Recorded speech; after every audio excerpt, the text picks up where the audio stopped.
Je suis l'inventeur Wim Schurz et j'ai reproduit l'expérience de Benjamin Franklin 100 ans plus tard. J'étais certain que... Ça y est, grâce à cette invention, je vais changer le monde. Et j'avais raison, j'ai découvert l'énergie. Voici l'histoire de mon voyage.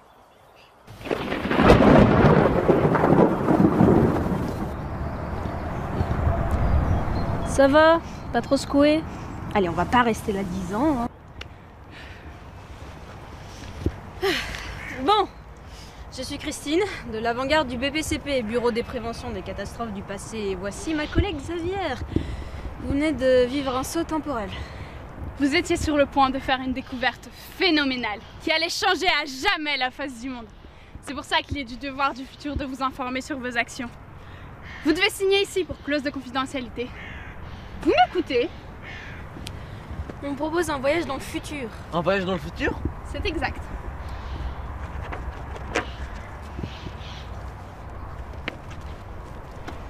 Comme vous avez l'air intéressé, ça, ce sont des éoliennes. Grâce à l'énergie du vent, elles produisent de l'électricité grâce à laquelle actuellement on peut se chauffer, s'éclairer, voyager et même se soigner.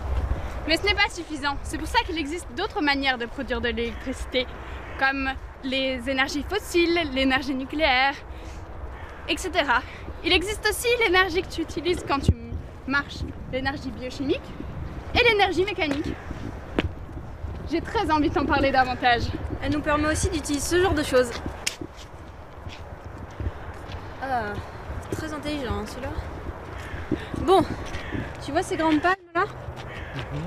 Elles bougent grâce à l'énergie du vent, une énergie naturelle. Elles alimentent ainsi un réseau et permettent aux gens qui l'utilisent de pouvoir utiliser de l'électricité. Ah ouais, donc tu comprends vraiment rien quoi. Suis-nous, on va t'emmener à la civilisation. Combien de jours de marche? Non, on va y aller grâce à ça. Mais qu'est-ce donc? Est-ce une sorte de calèche? Allez, monte. En route.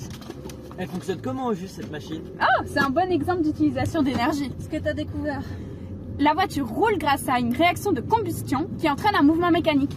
Et c'est comme ça que fonctionne un moteur. Ça va. Eh bien, nous voilà arrivés.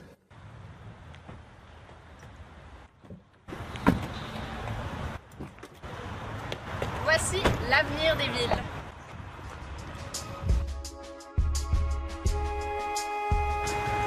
Attends, mais ça d'avant. Qu'est-ce exactement?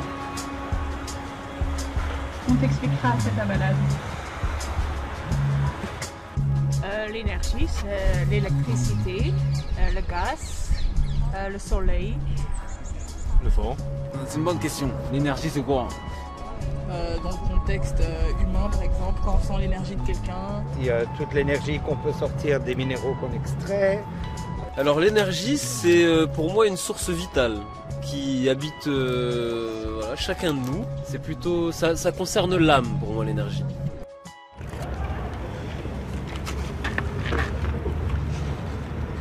Alors, ce voyage, C'est merveilleux.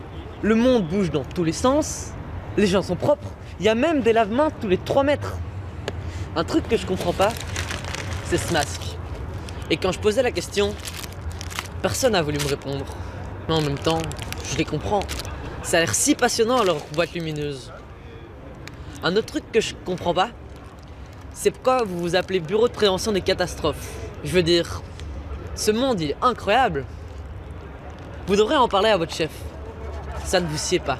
ravi que le monde vous ait plu, monsieur Wim Schurz. Je vois que vous avez même emporté des petits souvenirs.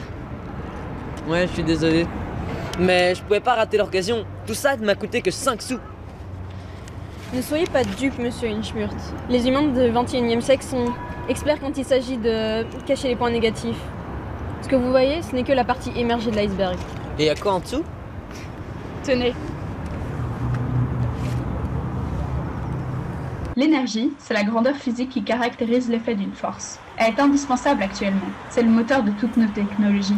On la connaît sous plusieurs formes. Mécanique, nucléaire, solaire, chimique. La force du vent, par exemple, comme aux éoliennes. Mais aujourd'hui, l'homme en fait de trop mauvais usages et son utilisation a dégénéré. Pour pouvoir créer une grande quantité d'énergie, l'homme a puisé dans les ressources de la Terre à outrance, ce qui a complètement déréglé les cycles naturels.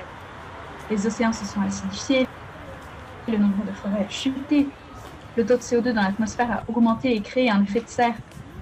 Tous ces changements ont entraîné un dérèglement climatique. Le besoin croissant d'énergie a aussi creusé les inégalités.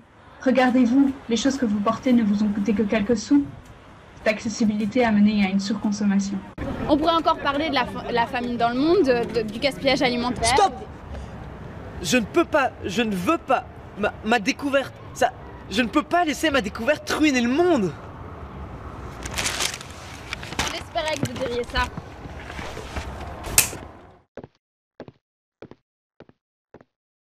D'après nos collègues, vous voulez changer les choses.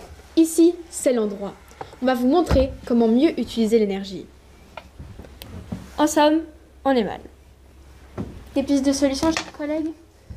Donc, si je résume, on a les énergies renouvelables. Mais actuellement, elles dépendent de variables incontrôlables. Le vent, le soleil, on ne peut pas compter que sur elles. Et l'énergie nucléaire? Malgré son prix bas et sa faible empreinte écologique, il reste très peu utilisé dans le monde et la tendance à le supprimer s'accentue. La décroissance alors? Qui est prêt à renoncer à ses acquis et privilèges? Bon. Alors, on n'a qu'à proposer à tous les gens de les sensibiliser, comme ça ils arrêtent d'utiliser bêtement de l'énergie. Oui, c'est un premier pas. Clair et précis, pas mal. Je crois que notre travail ici est terminé.